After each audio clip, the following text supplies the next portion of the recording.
Guys, welcome to drboycetv.com, the home for intelligent black people. My name is Dr. Boyce Watkins. I want to say what's up to everybody. I hope you guys are having a good Memorial Day weekend. And anyway, I wanted to come in real quick and talk to you guys about a financial news story that I saw not too long ago that I thought was worth sort of looking at. It looks like streaming services are changing their business models tremendously. Netflix and other services, you're going to notice that Netflix, Disney Plus, and a few other streaming services are pretty much dumping a lot of their content. They're taking a lot of shows off the air.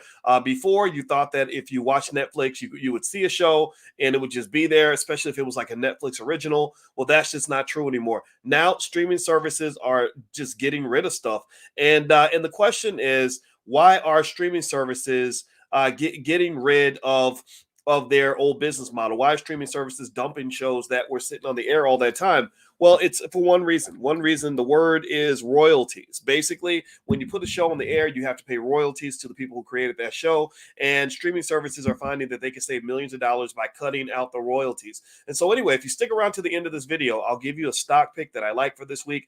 There's a stock that I'm going to invest in that I think is worth taking a look at. The analysts like it, and I'll mention that toward the end. If I forget, just make sure that I don't forget to do that. Also, if you could, please hit the thumbs up button, thumbs up, share, subscribe. What's up on Instagram? Shout out the name of your city, and I'll shout your city back if I see it.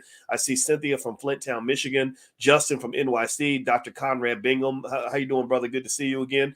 Let's see, Silvestre. I hope all is good. Thank you. I hope all is good with you as well, with your family. All right. So anyway, and by the way, go to boycewatkins.com, and there's some stuff up there if you'd like to take a look at it. And actually, this past weekend, we were talking about a black-owned business called the Freedom Company. The Freedom Company is a black-owned apparel line that has a lot of really good pro-black apparel run by Madam President. I encourage you to go to the Freedom Company and take a look at their collections when you get a chance. All right, so let me hop back into this conversation.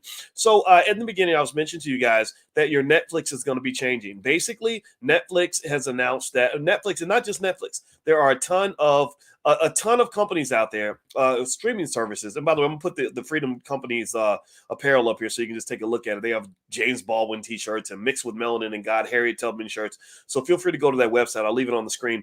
Anyway, so Netflix and Disney are basically announcing, along with other streaming services, that they're going to start cutting content off of the platforms. A lot of your shows that you love, shows that you're used to watching, shows that you think are going to be there forever, if you like it, you better go ahead and watch it now, because they're going to start moving to a different business model. Some of you may have noticed, give me a guess if you noticed that Netflix is cracking down on password sharing. First, they did it globally, and now they're doing it in the United States. So if you're sharing your password too much, they're going to ask you to pay an extra fee if you want to keep sharing your password like you were before. Well, they're going even further than that. They're actually going to start taking content off of the platform. This is an interesting thing, because what it does is it means that a lot of those shows that are not so popular, the shows that are not doing so well, it'll be more like linear television, where if the show's a hit, they'll keep it for a while, and then when it dies down, they go ahead and take it off the air. And the reason they're doing this is because streaming services have to cut costs. They have to save money. They're spending so much money. I remember a few years ago, I did not understand why Netflix borrowed $14 billion when they had just made, I think, they're making $2 billion a month in subscriber fees. I said, why in the hell would they borrow $14 billion to make content when they're already making an insane amount of money from subscriber fees? I just did not understand from a cash flow standpoint why they needed to go borrow more money. But for whatever reason, they decided they needed to go get more debt. And what happened was that when the stock market crashed, when the economy went left, when interest rates went up, the cost of capital went up, when the Fed started jumping in, the game was over. There was no more sort of economic playground these companies could play in where they could just focus only on growth. They actually had to be profitable. So now you're seeing just different business models. You're going to see a lot of companies die as a result of it. A Paramount Plus is interesting. I read a whole detailed expose of Paramount Plus.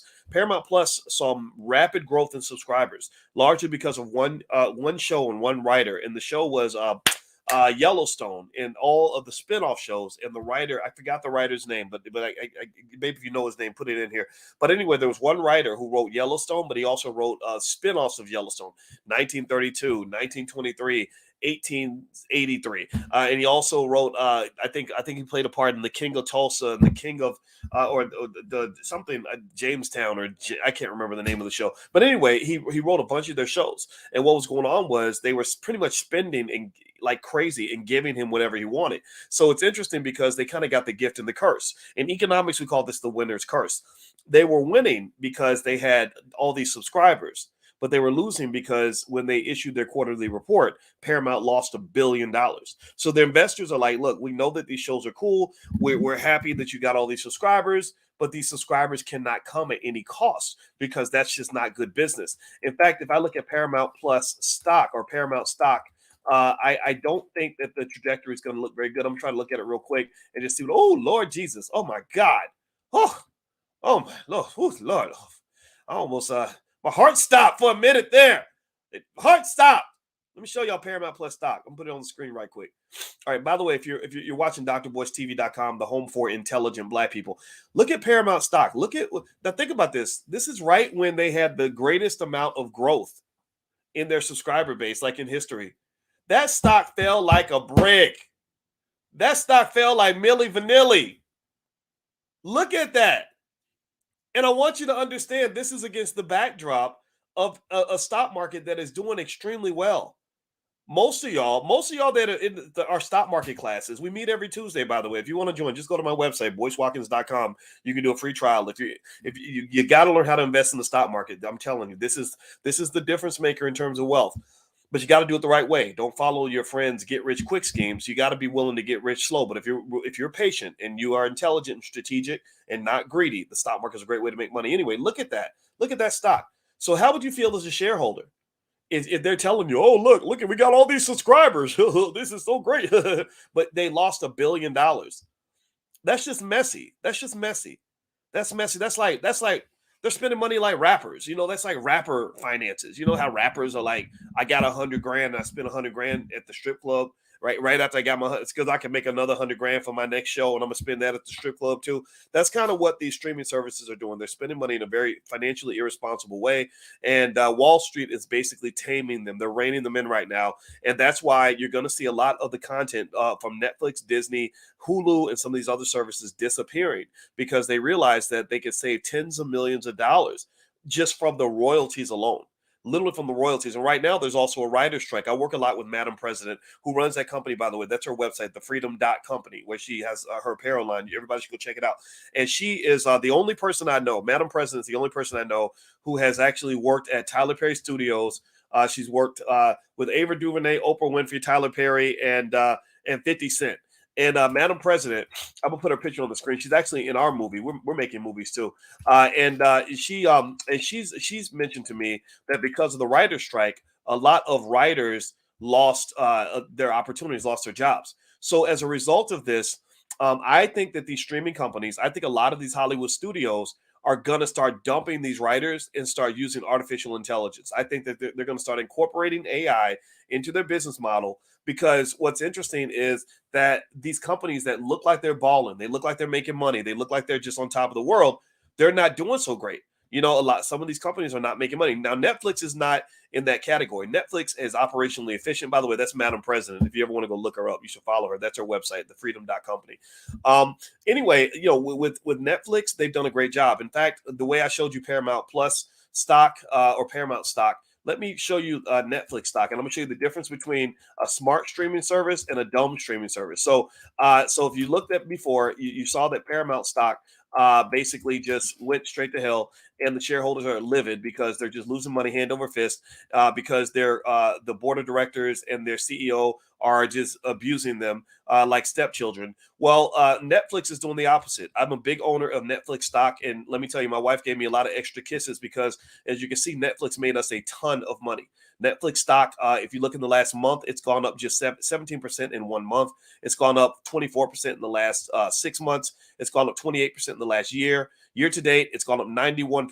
Netflix stock has gone up 91%. So that means that you could have invested $169, $170 a year ago, and that stock would be worth $378. Imagine if you could have bought a house for $169K, and somebody told you that in a year, that house would be worth $378,000. I mean, imagine that. And you could do that with stock. you can actually do the same thing with stock. In many cases, stock is a better growth mechanism. It's a greater money maker than owning real estate and things like that. Not to say real estate's bad. I love my real estate. My wife and I own properties, but stock is really traditionally where it's at. Most statistical studies, and I all I did was analyze data and research when I was on the faculty at Syracuse University. All the data says that people who invest in the stock market are 10 times more likely to be wealthy than people who do not invest in the stock market. So if you ever want to stay broke, stay away from the stock market. If you ever want to stay struggling, avoid the stock market at all costs. If you want to remain in the struggle for the rest of your life, then don't ever think about investing in stocks. But if you want something different, I encourage you to look into the stock market, because that's where the wealth is. That's why rich people drive the Ferraris and have the big houses and all this other stuff, because the stock market allows them to make money without working. And so to help you, if you want to take a look at that, just go to my website, boycewatkins.com. There's some free resources there to get you started. Number one, we have the $5 a day investing plan where I show you how you can invest just $5 a day. And within a couple of decades, your family could actually be doing extremely well. Not even a couple of decades, really 10 years, you notice a difference. In 20, 30 years, you watch your money really grow. It works. It's very effective. Any family that does it now and it remains consistent is going to be very wealthy within one generation. Number two, I have a training called How to Make Money Without Working. Some of you have seen it. If you haven't seen it, take a look at it. It talks about stock options and how much cash flow, how much extra cash people make from stock options. I have neighbors, Kay and Nathan, they came by, and I'm going to go see them today because we're going to watch the Celtics game. So I actually have to go. And I showed them how much money I make from selling stock options, and they were absolutely floored. I literally punched on my phone and showed them right then, and they were like, whoa. And they're big into real estate, they're big into crypto, they're big into all kinds of other stuff, but they like that method of making money because you don't actually have to work to do it. So feel free to go to boycewatkins.com and take a look at that. Now I promise you guys, I would give you guys a stock that I like, a stock that I believe is going to do well. So let me go ahead and keep that commitment so I can go finish seeing if the Celtics can come back on the Heat. I don't think that they can. It looks like Jimmy Butler is going to win. Good for him. It seems like his team has pulled it off. Anyway, the stock for today is Goldman Sachs. Goldman Sachs, based on my research, is one of those stocks that is shown to be a stock that is what you call underpriced. That basically Goldman Sachs is not priced at a level that it should be. If you buy it and you hold it for say 3, 4, 5 years, it should be something that increases your wealth. So Goldman Sachs is a stock that I'd like to take a look at. Dr. Conrad Bingham says, "Thank you, Doc, for teaching me options." Yeah, if you want to join our options training classes and everything else, again, just go to my website. There's a ton of stuff there, that you can take a look at, and I'd love to help you. Let's see. Someone says, "Dr. Boyce, when are you going to be in LA?" Cynthia, late January. That's when we're going to schedule our LA trip. So we are going to go back out to LA. We gather for our Black Investor Group meetings in Los Angeles. So I'll let you guys know when that's going to happen. We got a lot of stuff planned. We also have a new movie coming out called B1 the Movie, directed by Rick Mathis, and it's going to be awesome. So I'll tell you guys all about it later on. Let me get out of here so I can go see the rest of this game and get over to my friend's house because I'm actually super late, and I'm going to see if my wife is ready. All right, y'all have a good night. God bless you. Thank you so much for listening, and have a wonderful day. I'll see you soon. Peace.